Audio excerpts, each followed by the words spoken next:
Switching on the magic lantern. The Mysterious Island, based on a book by Jules Verne.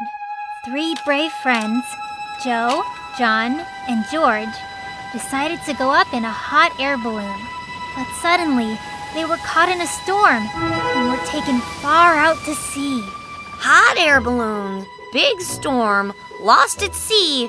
I knew it would be boring. The balloon started to deflate, and the 3 friends fell into the sea like peas from a pod. So when do we get to the riddle part? Suddenly, a huge fish with giant scales of steel grabbed a hold of them and took them to the shore of the mysterious island. It's a sea monster. I played that game before. The friends were very happy at first, but then they became sad. How are we going to live without a slingshot and a telescope? Joe worried. They can use the help button. The next morning, there was a slingshot and a telescope on the beach. It is a mysterious island, thought the friends. I know, it's aliens. They have a secret lab hidden there, and I bet they are making super nano slingshots. The friends climbed up an extinct volcano, but there was no one on the island. Who saved them then? And where did the slingshot come from? A teleporter! There's like this powerful beam of light, and all sorts of useful things come out of it. Soon, the friends saw a ship on the horizon. At last, they can finally return home. I don't get it. Who's going to solve the riddles? But they looked through the telescope and saw a black flag on the ship. They were pirates. Not just pirates, but ghost pirates. That's why you couldn't see anyone on the island. The pirates were coming closer and closer. The friends got their slingshot and prepared to fight. No, you're gonna need a blaster with ecto rays. And suddenly, a huge wave rose from the sea. The pirates got scared and sailed away. Someone helped us again, the friends said happily. Boom! It's the ghost hunters shooting with a laser gun, which made the wave rise and they defeated everyone! The next morning, a small cloud of smoke suddenly appeared and hovered over the island. The extinct volcano awoke. Soon it will erupt and everyone is about to drown. That means a dragon was asleep in a cave under the earth, and when the hunters shot... Let's just find out what happened, okay? At the last moment, the fish with steel scales emerged from the sea. It turned out to be a submarine. The hatch slowly opened, and out popped Captain Nemo. It was a submarine, of course. I should have seen that coming. Hurry into our boat, he exclaimed. The friends jumped into the hatch without thinking. And just in time, as the volcano exploded at that very moment. Oh, now I get it. That riddle was way too easy, I told ya. So that's who was helping us, said John. Please solve another mystery for us. Why do you live underwater? Asked George. Well, Mike, do you have an answer? I don't need to. Captain Nemo is about to explain it. You just watch. If you want to know what my secret is, ask the famous author Jules Verne, answered the captain. He wrote a whole book about me. It's called 20,000 Leagues Under the Sea. What? He didn't answer the riddle. But that's not fair. Soon, the submarine came to the shore. Captain Nemo brought Joe, John, and George back home and disappeared in the deep sea together with his secret. Kate, where do we keep books in our house?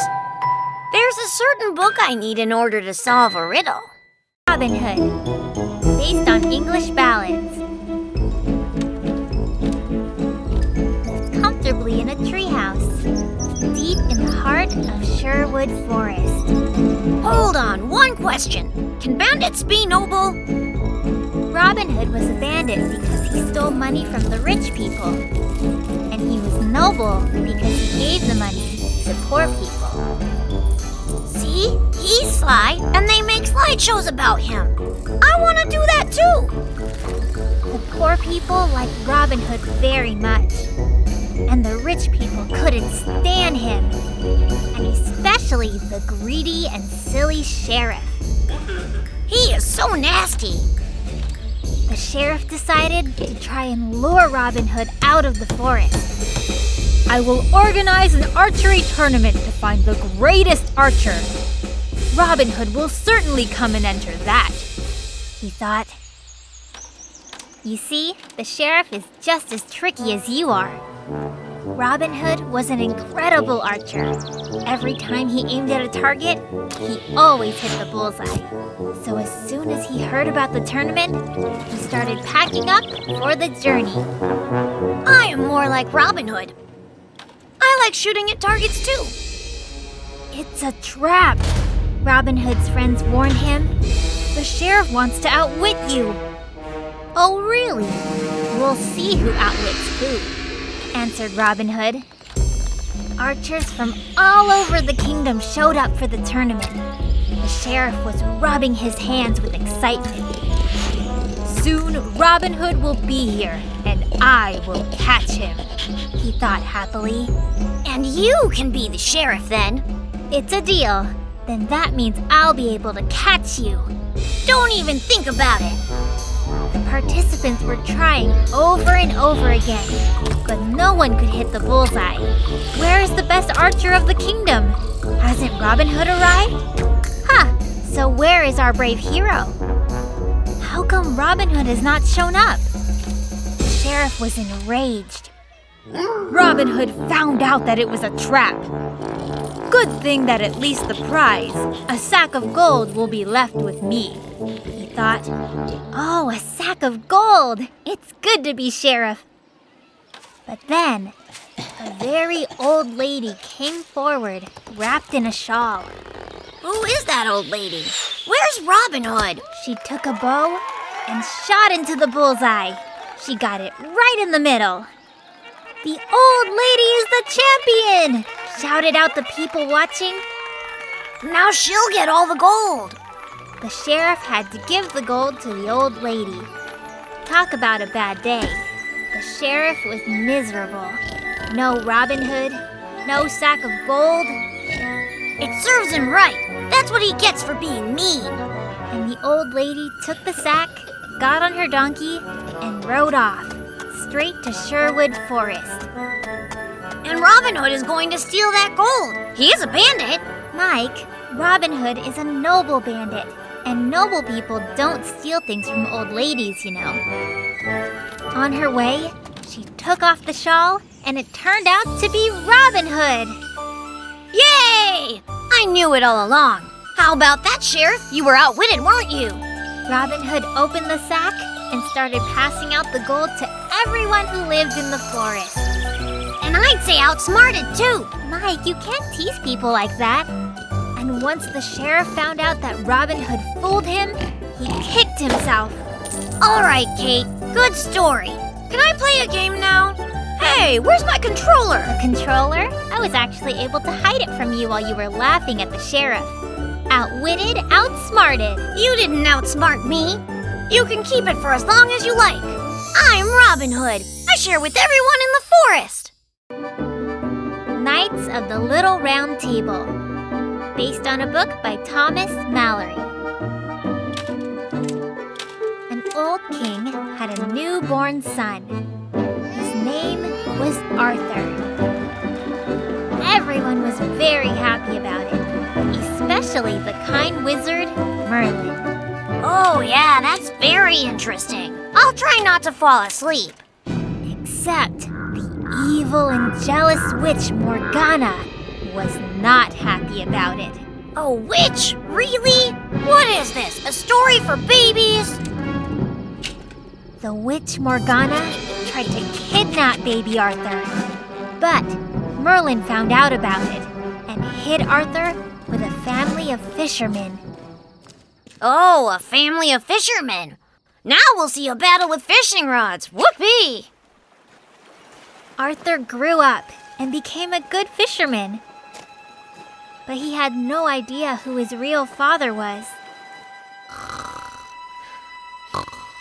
I'm so sleepy. Mike, just pay attention. Soon, the old king died, and the knights of the kingdom were discussing who would be the one to take over the throne. So they talked about it for 100 years and died of boredom all in one day.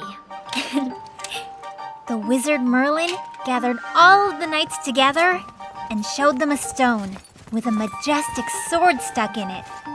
He said to the knights, "Whichever one of you is able to remove that sword from the stone will rule the kingdom." You mean that's it? What's so hard about pulling out a sword? One by one, they took turns and tried to pull the sword out of the stone, but no one could do it. The sword was magic. Maybe it was a laser sword.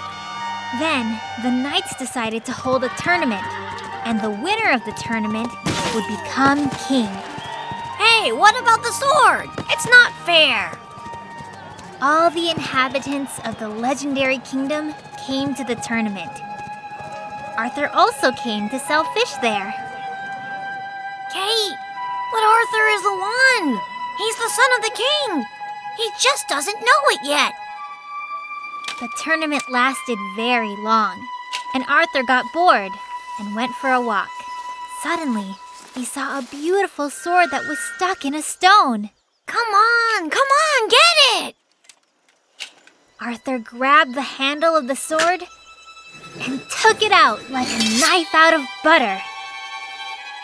He really did it! The knights stopped fighting and went to look at the marvel boy who pulled the sword from the stone. Oh, it was all set up by Merlin. And then Merlin emerged. "Everyone, meet your new king. This is Arthur." I can just imagine how everyone's jaws dropped. Everyone was very happy that they found their king. And Arthur was a bit lost.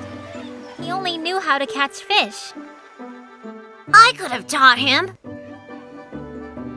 Merlin decided to give Arthur a little round table so that the best knights could gather around it and present the new king with lots of useful advice. What kind of advice? Arthur listened to their advice carefully and became a real king very soon. And before long, legends were being written about King Arthur and his knights of the Little Round Table. And then? They're legends, huh? Okay, I gotta admit, it's interesting. Told ya. The Time Machine. Based on a book by H.G.Wells. Jerry Smith was always getting into things. He was a very nosy boy. His mom would always say, "Jerry, don't stick your nose where it shouldn't be." Why? What was he doing? I wonder what would happen if I don't listen to Mom, thought Jerry, and continued to poke his nose into everything. What is that spring thing for? When Jerry grew up, he became a professor.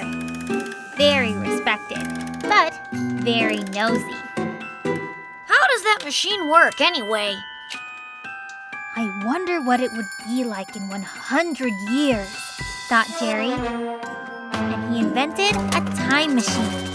For a professor, it's easy peasy. Why did he build it in the first place? Jerry got into the time machine and traveled into the future. One question. Mike, is it possible for you to be quiet for 5 seconds? What's it like in the future? Finally, peace and quiet. There were a lot of skyscrapers in the future, and robots walked, and flying cars sailed above the streets. Do they have battle robots? Not again. Jerry thought, I wonder if I go further into the future, what else I will see, and flew on. Yeah, what else? The skyscrapers were gone.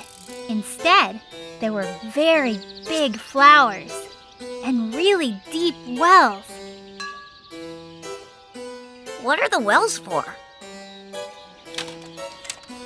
I wonder what's inside those wells, thought Jerry. And he was about to stick his nose in it. But suddenly, he was surrounded by little funny people. I don't get it. Why are all these people wearing such strange hats? Just watch. Wells are not interesting, the little people said. Let's swing on the flowers instead. What are those flowers called? Jerry swung on the flowers and then went back to his time machine. But the time machine was gone! Where did the time machine go? There were strange footprints leading to one of the wells. Whose footprints are those? Very interesting, thought Jerry, and went into the well. And there was the time machine sitting at the bottom of the well. And sitting next to the time machine was a huge, creepy spider. He was the one who stole it. Where did a spider come from? I wonder, Jerry thought to himself. Then suddenly, the huge, creepy spider attacked him, and it seemed like it wanted to eat him. What does it usually eat? Usually it eats little kids who like to ask too many questions. Jerry quickly jumped into his time machine and traveled back into the past. It's not as interesting there, but there are no wells with spiders. So then what happens next? Mike, I should send you into the future. Jerry came back home, and everyone would ask him, what's it like in the future? What's it like? It's interesting, Jerry would answer, and it was the truth. That's all. The end. Do you have any more questions? Just one. When are we gonna watch another slideshow? The Legend of Sleepy Hollow, based on a book by Washington Irving. A long time ago, in a town called Little Sleepy Hollow, there lived a man by the name of Crane, who was always afraid. Yeah, okay, so what does all that have to do with me? Once, Crane saw a frog in the swamp and got so scared that he didn't go out of his house for 3 days. I'm not like him. Last year when I climbed up the tree, there was a toad up there. So see, I'm not afraid of frogs at all. One day, Mr. Crane went to a club to dance, and there he met a beautiful girl named Katrina. I'm not afraid of anything. Mr. Crane liked Katrina a lot. I wish I could have a wife like her, thought Mr. Crane. Everyone would be jealous of me then. I could watch 1,000 stories like this and not be afraid for a second. But Crane was not the only one who liked Katrina. The musician named Barnes liked her too. See? I'm not scared at all.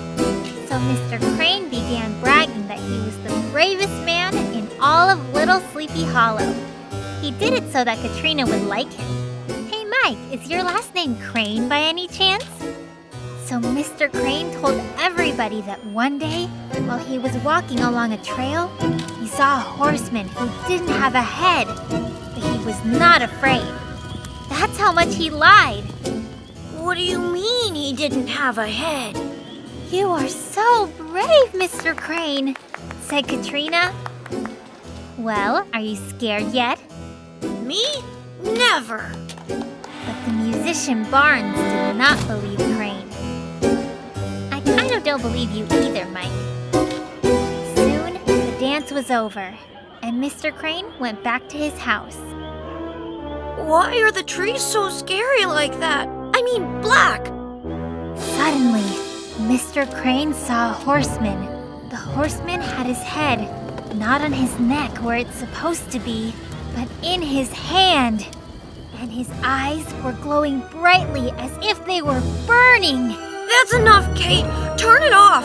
I'd rather have monsters than this creature. The horse galloped straight at Mr. Crane. Mr. Crane turned and ran away in terror.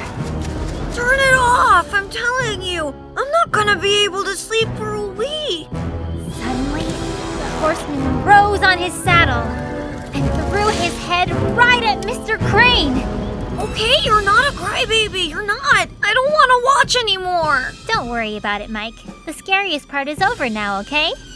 Anyway, ever since that day, no one in Little Sleepy Hollow saw Mr. Crane again. Some people say he moved away to another city and was never heard bragging about his bravery again. If I were him, I would have gone far away too. The next day, on the same place where Crane met the horseman, they found a squashed pumpkin and an accordion owned by the musician Barnes. What it means and how it all got there in the first place, no one ever figured out. Kate, tell me something. What was a squashed pumpkin doing there? The accordion player Barnes married Katrina, and they lived happily in Little Sleepy Hollow. And every time he saw a pumpkin somewhere, he would smile just a bit. I wonder why. So wait a minute, you mean Barnes set the whole thing up? So there really is no man without a head riding a horse. I told you so. You said it was a scary story, but it wasn't. Well, then maybe we can watch it one more time? Actually, not right now. Maybe we'll do it another time. Many Miles Under the Sea, based on a book by Jules Verne. One day, Professor Aronnax came across a very interesting article while reading the newspaper. It said that there was a giant whale somewhere in the sea that attacked ships and swallowed them whole. Well, what do you think? It's just a newspaper. They can tell lies in newspapers. The professor invited his best friend, Whaler Ned. We will journey out there and catch that whale, decided the friends. There might not even be a whale there. They got on a ship, loaded a huge whaling cannon, and sailed off to the sea. Suddenly, they saw something big in the distance. It's a whale! The friends exclaimed. It wants to swallow our ship. Whaler Ned went to the cannon and took aim. The whale from the newspaper! That's the one! But before Ned fired the cannon, a strong blow shook their ship. Oh, be careful! The friends fell into the water and were drowning. The waves covered their heads. No! Is that it? Is it the end? Mike, don't interrupt, just watch. When the friends woke up, everything was dry and bright. We didn't drown, they figured. But where are we? Yeah, where are they? You are on my submarine. My name is Captain Nemo. Phew, so this is a slideshow about a submarine. I thought there would be monsters. Mike, just watch the rest.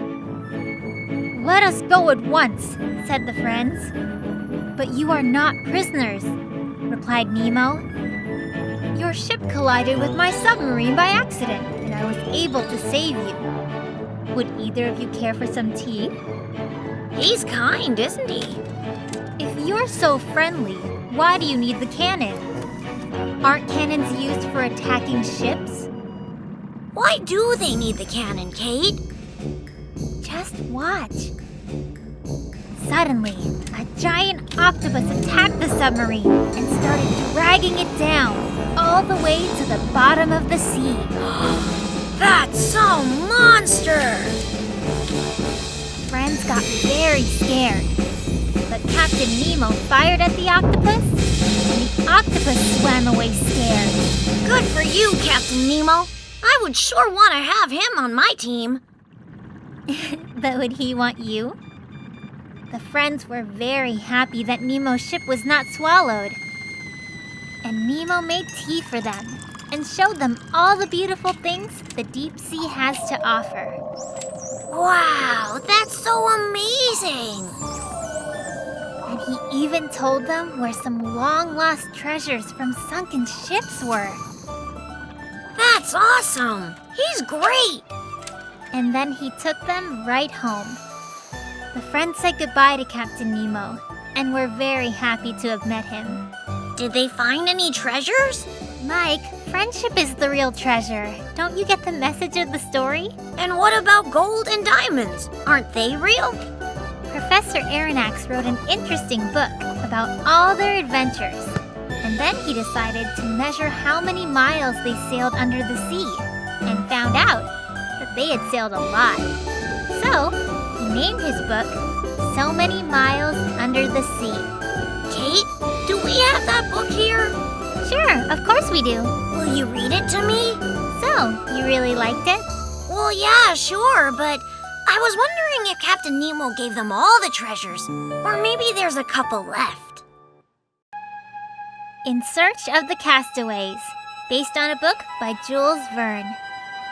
One day, Captain Grant boarded his ship and sailed off to discover new seas and oceans. His children, Robert and Mary, stayed at home to wait for his return. "You are still too little," the captain said to them. See?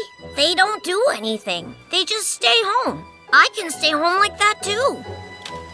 Robert went fishing to try and catch dinner, and Mary took care of the house. What does that mean, took care of the house? Was something wrong with it? One day, Robert was fishing on his raft, and all of a sudden, he caught a big fish. I went fishing with Dad too. Yeah, but you didn't catch anything. Inside the fish, he found a bottle with a note in it. It was from Captain Grant. Well, he was lucky to find it. Captain Grant said in his note that his ship had sunk and that he was on an uninhabited island. He even drew a map, but the seawater smudged its name, so they couldn't read it. Well, it's a good thing the kids stayed at home. It's not as scary. Let's sail to all uninhabited islands and save our father. You would have just sat down and played a video game.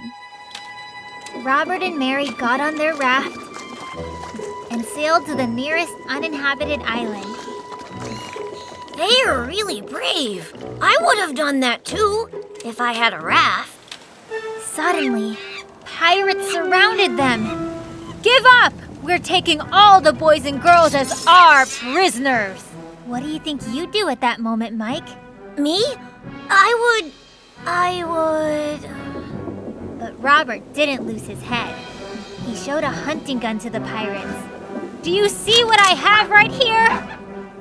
Were you expecting that, Mike? I would have done that too, if I had a gun. The pirates got scared and jumped into the sea. "The boy has a gun!" they yelled. "Save yourselves!" Haha, it serves them right. Robert and Mary got on board the pirate ship. "With a ship like this, we'll find our father real soon." I would have found him too. You know, if I had a ship. Suddenly, they heard a voice. It was coming from the hold. "There's someone down there," said the kids.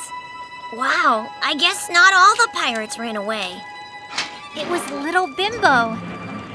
The pirates took him prisoner and put him in the hold. You should brush your teeth without being told. What's that have to do with it? Nothing. Just saying. Robert and Mary told Bimbo about what happened to their father and showed him the map. "It's the Lonely Palm Island. I know it!" exclaimed Bimbo. "Let's sail to Captain Grant." Wow. See, Kate? He's so little and he can read maps. And he knows the islands. Soon, the friends spotted the Lonely Palm Island, and Captain Grant himself greeted them on the shore. Everyone was very happy. Enough, Mike. What's wrong? I'm just saying I would be happy too. Then everyone got on the ship and they sailed to discover new seas and oceans. And the captain never again said to his children, "You're too little." Yeah, and I'm not little either. Oh, Mike, 5 minutes ago, you were little. Amazing how fast you grew up. How do you do that so quickly? Actually, I sailed away to an uninhabited island so I could find Captain Grant. Well, in a way. The True Knight Ivanhoe, based on a book by Sir Walter Scott. Ever since his childhood, little Ivanhoe used to give away his seat to girls and help old ladies cross the street whenever they needed it. He is a true knight, they said about Ivanhoe. No way! A true knight is one who has shiny armor and a sword. Anyway, the knight Ivanhoe liked the beautiful Rowena, who lived in the neighborhood and often walked by. Come on! Everyone knows that knights are never interested in girls. And the sneaky Brian lived close to the both of them. He was greedy and wicked. And he also liked Rowena a lot. It's only Rowena, and what's so special about her anyway? When Ivanhoe grew up, he became a true knight. He immediately left to go on his heroic quests. This is the tradition for true knights. Yeah, I've heard that before. All knights go on quests. It's what a knight does. Ivanhoe went on numerous quests and was gone from home for a long time. Meanwhile, Rowena was alone in the castle and was sad. So what? Why should he worry about her? His quests will keep him busy. The sneaky Brian was happy. Rowena would soon forget about Ivanhoe. Ivanhoe will be the one to forget about Rowena. What does he need her for? One day, Brian came galloping to Rowena's house and said, "Rowena, marry me!" No way! Forget it! "The one who I marry must be a true knight," said Rowena. She means Ivanhoe, but he's too busy to get married. Oh well. "That's great," said the sneaky Brian. "I will organize a tournament for true knights and will defeat all the rivals." Yes! Let there be a tournament! Brian quickly defeated all the rivals and was already celebrating his victory when another knight suddenly arrived. He was wearing a cloak of crimson and white and an iron helmet. Wow, who is that? The rivals rushed at each other. A blow, then another, and the defeated Brian fell to the ground. Yeah, serves you right. The winner took off his helmet. "Ivanhoe!" Everybody shouted joyfully. Ivanhoe! Why did he come back? But the sneaky Brian suddenly woke up, captured Rowena, and dragged her to his castle. "If there's even a little knighthood in you, come out and fight me!" Ivanhoe shouted to Brian. Hold on, did he get mad because of Rowena? Brian was ashamed for his behavior, and he came out to fight Ivanhoe. You'd have to be a strange knight to fight for a girl. And Ivanhoe defeated Brian once again. No, Mike, he is not a strange knight. He is a true knight. Some knights would not even turn off a video game for a girl, let alone fight for one. Then Ivanhoe married the beautiful Rowena, and again he embarked on his way to go on heroic quests. As you know, this is the tradition for true knights. Okay. I granted your wish. We watched your slideshow, and now it's time to go on my quest. I'm turning the video game back on. Alice in Wonderland, based on a book by Lewis Carroll. One day, Alice was sitting by the river and was feeling bored. Sitting and feeling bored? Ha! You call that a miracle? Mike, don't get smart with me, okay? Suddenly, a white rabbit ran by her. "Oops, I'm late," said the rabbit as he looked at his watch and slid into his hole. A rabbit with a watch? A rabbit with a watch? Wondered Alice as she rushed after him. Is she going to crawl into that hole? The hole turned out to be very deep. This way you can fly all the way through the earth, Alice thought, but then her feet touched the ground. And where did she end up? Alice found herself in a room with a small door. There were 2 pies on a table nearby. Alice picked up one of the pies and took a bite. Kate, why did she eat the pie? Was she hungry? Suddenly, her hands and feet grew very big. The pies were magic. Then Alice picked up the other pie and took another bite. Real magic pies? How cool! Well, it's a miracle, huh? Yeah. Now, Alice became so small that she could easily enter the garden with the giant flowers. What a wonderful country! And what country is it? What is it called? This wonderful country is called Wonderland. And again, the white rabbit was running and ran past Alice. I'm late, repeated the rabbit. What is he late for? Yeah, Kate, what is he late for? Visiting the Queen, said the cat in a tree. I am the Cheshire Cat, he introduced himself, and I can smile. Kate, look, I can smile too.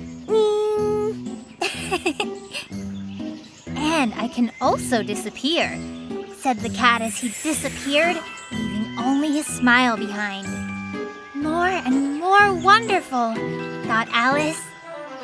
Too bad our cat can't do that. Angus, let's see you disappear. Then Alice saw the guards, who were painting the white roses with red paint. If the Queen finds out that we planted white roses instead of red ones, we will go to prison. Don't be ridiculous. You don't go to prison for that. Of course you don't. They make people happy. Remember, Dad gave white roses to Mom and she was happy. Then the king, the queen, guards with halberds, and the white rabbit arrived at the garden. Kate, what is a halberd?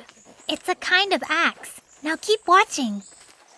White roses? Shouted the queen. Who allowed this? You will go to prison. It's her, said the white rabbit, pointing at Alice. But Kate, it wasn't her.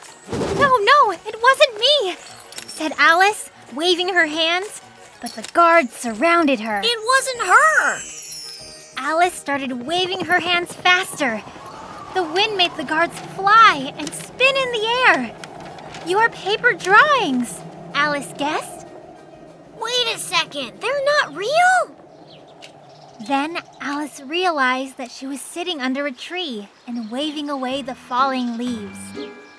So this was just a dream. She was pleased. Then the white rabbit ran by her once again. So this was a dream? A dream, Mike? Then where did the rabbit come from? Did she fall asleep all over again? So this wasn't a dream? This is pretty confusing if you ask me. Then maybe we'll watch it again tomorrow. What do you think? Sounds good. The War of the Worlds, based on a book by H.G.Wells. Mr. Herbert liked to look through the telescope a lot. He wanted to see if he could find any aliens living on distant planets. Dad said he's gonna give me a telescope on my birthday. Every day, he would transmit a message into space. Beep, beep, beep, beep, beep, beep. Which meant, "Dear aliens, please come here and join me for a cup of tea with milk and biscuits." What if the tea didn't have milk? I don't like milk. One day, Herbert noticed some flashes on the surface of Mars. The Martians probably got the invitation I sent them, he thought. All right, way to go, Kate. You finally found a good slideshow. Okay, let's see some more. Herbert put the kettle on the stove and hurried out. Soon, he saw a meteorite falling from the sky. It's not a meteorite, it's their flying saucer. A door opened inside the meteorite. It's a spacecraft, guessed Herbert. I told you, didn't I? Okay, you Martians, it's time to show yourselves. Tentacles appeared to come out from inside the spacecraft. And soon, a Martian came wandering out. Is that a Martian? What about the little green men? Welcome! The tea is already on the stove. Herbert was going to say, but the Martian looked at Herbert, took a sniff, and licked his lips like a predator. Actually, I don't think I like him. But he definitely likes you, how you taste. The Martian seemed to be preparing to eat Herbert. He got ready to jump and opened his mouth, showing his teeth. He got confused, that's all. He was invited to have some tea, not to eat a whole dinner. I think I'll have to hold off on the tea for now, thought Herbert, and then started running. The Martian ran after him. So we all really want to meet these aliens, and then they decide to come down here and eat us. Herbert ran into the kitchen and looked for a weapon. There was no weapon, only a box of biscuits. You'd better watch out. Hit him with a frying pan or something. The scary head of the Martian showed up in the window. Herbert grabbed the box of biscuits and threw it directly into the monster's mouth. I hope they make him sick to his stomach. The Martian got angry. Then he was surprised, and he cheered right up. The biscuits turned out to be very delicious, even more delicious than Mr. Herbert. Phew, safe. Mr. Herbert was also happy that everything turned out to be so good that he offered the Martian a cup of tea with milk.